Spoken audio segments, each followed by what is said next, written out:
everybody. Thanks for checking us out here at Clobbering Time.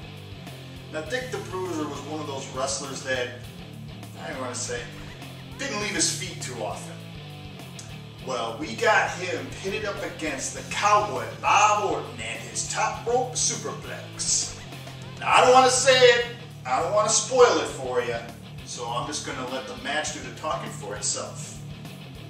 His opponent, from Reno, Nevada, weighing 250 pounds, the world's most dangerous wrestler, the infamous Dick the Bruiser! Oh my, I've never heard a roar before like that, and that's the roar for Dick the Bruiser, the world's most dangerous wrestler. And right here at this table, fans, is nothing but action going through this arena. Oh my, did they give Dick the Bruiser a heck of a cheer. Oh, what an applause for the man, Dick the Bruiser, who's in here against the toughest contest you may ever see him in. That against Cowboy Bob Orton from Kansas City, Kansas. Dick the Bruiser, a mountain of a man, has got to take it on, baby. Really rough and tough, because he's in there against Cowboy Bob Orton, who has a great amateur background, who's beaten up people like Bruiser in Japan. A matter of fact, Orton's barred from Japan.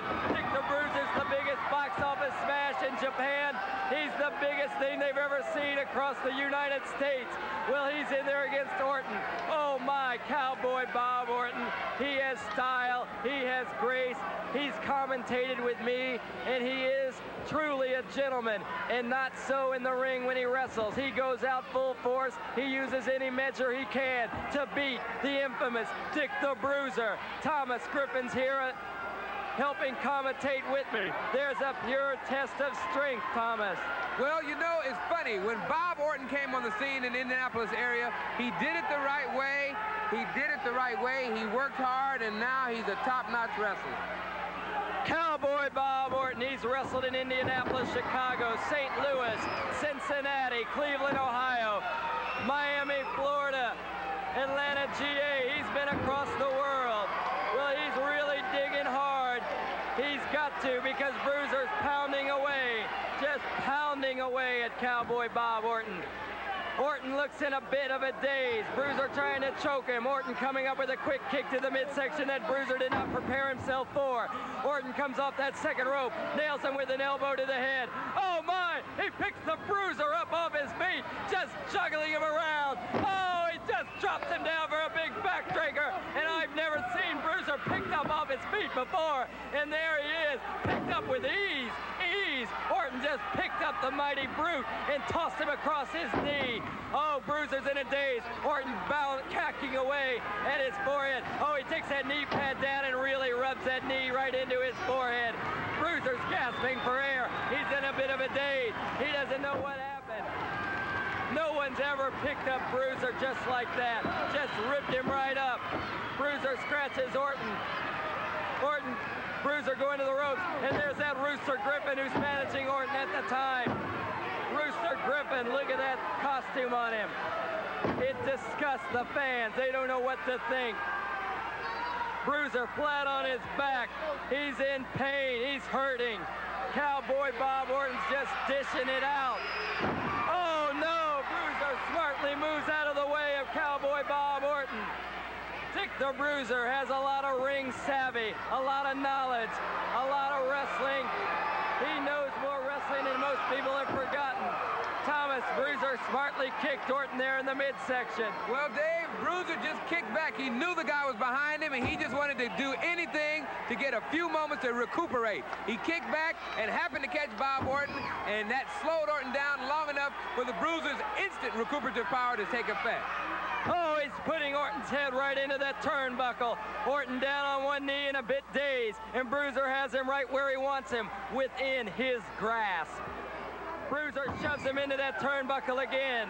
Bruiser, oh, he's testing the ring savvy of Rooster Griffin, saying, come on, baby, get in the ring. Griffin fell right off the ring apron. Oh, Rooster Griffin is scared of the world's most dangerous wrestler, and he has good reason to be. Bruiser will eat him up alive. Problem is, David, while the Bruiser was concentrating on Rooster Griffin outside of the ring, Bob Orton had a chance to get his recuperative powers together, and now he's assaulting the Bruiser. He's assaulting him and doing it well. Bruiser trying to muster up that ability. Orton there misses a punch. There he goes in. He's hitting Bruiser in the side of that jaw, trying to loosen up his teeth. Here Bruiser's just standing there in a bit of a daze, and Orton puts that big forearm blow right across Bruiser's forehead, and believe me, he didn't miss that one, fans. Bruiser just trying to get up. Oh, that Orton's on top of him. You'll notice, fans, he doesn't give Dick the Bruiser the time of day to breathe. He just stays right on top of Bruiser, putting him away. David, he's smart. Would you give a living legend a chance to breathe? You got to stay on top of Dick the Bruiser. That's the only way you're going to be able to defeat him. Once you give him a chance to recuperate, anything's liable to happen. You must stay on top of him. Dick the Bruiser, the world's most dangerous wrestler, a living legend, as Thomas Griffin called him, and even Bob Orton has acknowledged. Well, he's a living legend, and he'd better keep on pumping away if he expects to be living through this. Cowboy Bob Orton. Orton trying to take Bruiser over there, not doing so. You notice, fans, Dick the Bruiser doesn't go over very easily. He doesn't go off his legs. He's got what it takes to stay on the mat. And baby, if he puts that claw hold on you, he's trying to weaken up Orton's midsection now. The fans are cheering him on. Put that claw hold on him, Bruiser. Weaken up his midsection and put the claw on him. Dick the Bruiser, fans. He's going to town. Orton's in a daze. He's wincing and whining. Oh, right into the turnbuckle. Orton's midsection goes. Dick the Bruiser should put that claw hold on him. He calls down to me. He says, David, I'm going to puncture this man's brain out. Well, he's doing just that.